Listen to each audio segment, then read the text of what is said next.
안녕하세요. 대구 변호사 룩앳리 법률 파트너스 이룩의 이서준 변호사입니다. 오늘은 지난번 이한신에 이어서 불법이 많이 나온다는 강렬한 콘텐츠로 소개되어 있는 오징어 게임 시즌2를 리뷰해 보도록 하겠습니다. 변호사님, 오징어 게임 시즌2 보셨습니까? 전혀 보지 못했습니다. 네, 못 봤습니다. 아내가 보자고 그렇지 않아도 며칠 전에 하던데요. 안 봤어요. 보통 이런 콘텐츠 많이 즐겨 보시지는 않는 편이신가 봐요. 네, 저는 오징어 게임 시즌 1도 안 봤고요. 이번에도 못 봤어요. 아마 안 좋아하니까 안 본 것 같습니다. 그러면 또 이렇게 처음 보는 사람의 입장으로 어떻게 냉철하게 판단해 주실지 같이 한번 보면서 촬영해 보겠습니다. 네, 끝날 때마다 투표를 통해 게임의 속행과 중단 여부를 결정하실 기회를 드립니다. 게임의 중단을 원하시는 분들이 많을 경우 게임을 중단하고 그때까지 적립된 상금을 가지고 이곳을 떠나실 수 있습니다. 그럼 한 게임만 하고 나가도 상금을 받을 수 있다는 말인가요?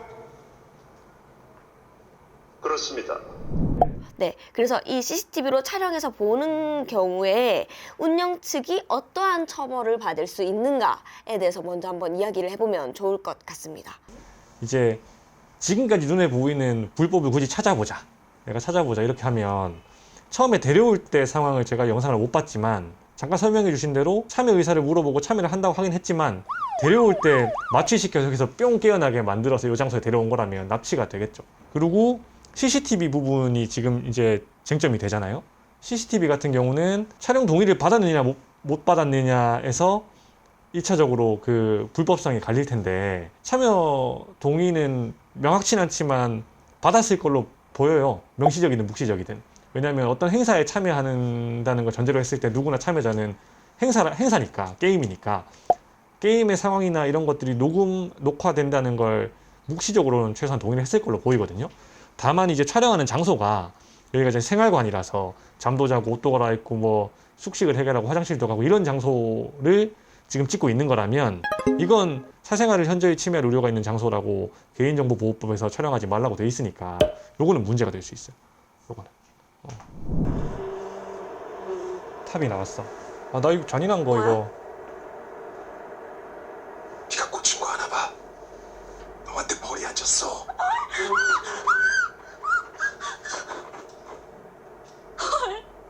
다 움직였어.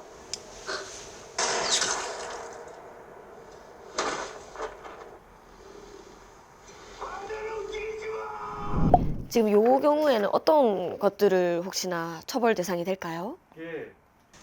정말 많아요. 이게 많아서 시간 잡고 찾아봐야 될 수준이긴 한데 당장 눈에 띄는 게 일단은 주최 측, 운영 측 자체가 범죄 단체로 보여요.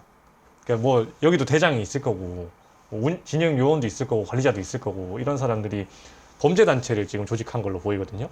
이게 이제 형법상으로도 그렇고 그 폭처법이라고 해서 폭력행위 등 처벌에 관한 법률에도 있어요. 그게 그 범죄 단체 조직죄가 일단은 조직하는 것만으로 성립을 하죠. 폭력 단체를 조직했으니까요. 그리고 이 조직한 단체를 가지고 활동을 하면서 이게 어떤 특정한 유형의 범죄들을 저지르면 또 처벌이 되는데 여기 살인죄가 있거든요. 그래서 그것도 이제 우리가 그 죄로 치면 간단하게 말하면 뭐 폭력행위 등 처벌에 관한 법률 위반죄 해가지고 뭐 폭처법 위반, 뭐 단체 등의 살인, 뭐 단체 등의 뭐 이런 식으로 붙어요. 이게 사람을 죽였잖아요. 그래서 요것도 들어가겠죠. 이게 처벌수가 굉장히 높아요. 이게 그리고 지금 얘가 총을 쏘는 기계가 아니라 얘는 탐지만 하고 총은 사람이 쏘는 거다.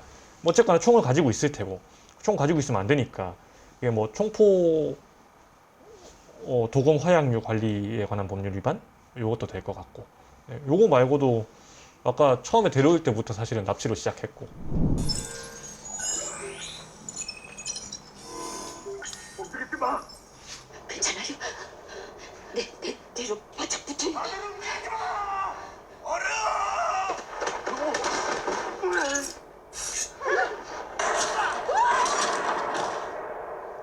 밀었어.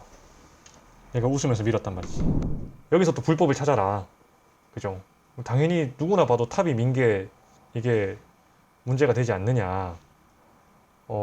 살인죄가 되지 않느냐 하면 이건 의심의 여지 없이 되죠. 이거라면. 그러니까 이게 지문을 받아가지고 생각할 게 많아졌었거든요. 그러니까 얘는 탑은 지금 그냥 민 거예요. 지가 약을 먹고 정신을 못 차려서 사리분배를 못하고 밀어서 앞에 애들 죽이고 놀고 있는 거지, 말 그대로. 그죠? 근데 그러면 밀면 얘가 죽을 거라는 인식이 당연히 있었을 거니까 살인의 고의도 있고 자기 행동으로 사람이 죽게 될 거라는 걸 인식을 했으니까 당연히 살인죄가 되겠죠. 총선애랑 같이. 총선애도 살인, 얘도 살인.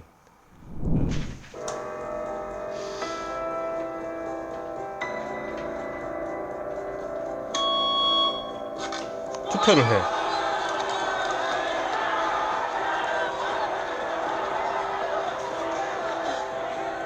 마지막으로 1번.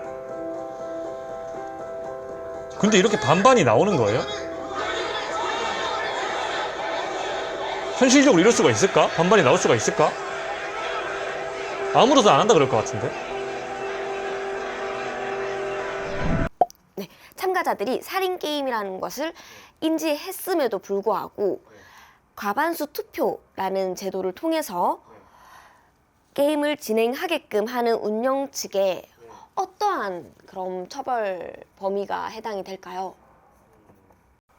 만약에 어떤 경찰이 얘들을 발견해가지고 수사를 막 해서 형사사건이 진행되는 걸 제가 상상을 하잖아요.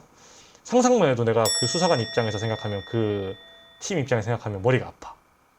상상만 해도. 그 수사 과정을 상상만 해도. 조사하고 막 애들 불러가지고 진술 받고 막 체포하고 이게 증거 확보하고 이게 그 다음 단계로 저는 뭐 경찰보다는 그래도 법조인이니까 검사 입장에서 생각을 더 하게 되잖아요. 얘들 수사해서 기소할 때까지 적용법조 고민하고 얘들 어떻게 처벌할까 이런 거 하는 것도 생각만 해도 머리 아파. 오징어 게임 시즌2 3화 보신 후기 한번 말씀해 주시겠습니까? 보고 이게 막 힘들거나 막 이런 건 아니에요. 힘든 유형의 드라마도 있어요, 저한테. 예를 들어서 감정 소진하고 현실이 진짜 반영이 돼 있어가지고 막 현실에서 겪을 만한 그런 고통들이 너무 잘 드러나는 묵직한 이런 것들은 저는 좀 힘들어해요. 근데 얘는 좀 이런 유형의 드라마들은 너무 비현실적이고 자극적이고 이래서 제가 그냥 즐기지 않는 거고 싫어하는 것도 아닌 거고 그냥 드라마구나, 허구구나 이런 생각에 그냥 멍 보게 되는 거죠. 이제 여기까지 법률 파트너스 2룩 이서준 변호사 룩겠니? 됐습니다. 네, 고맙습니다.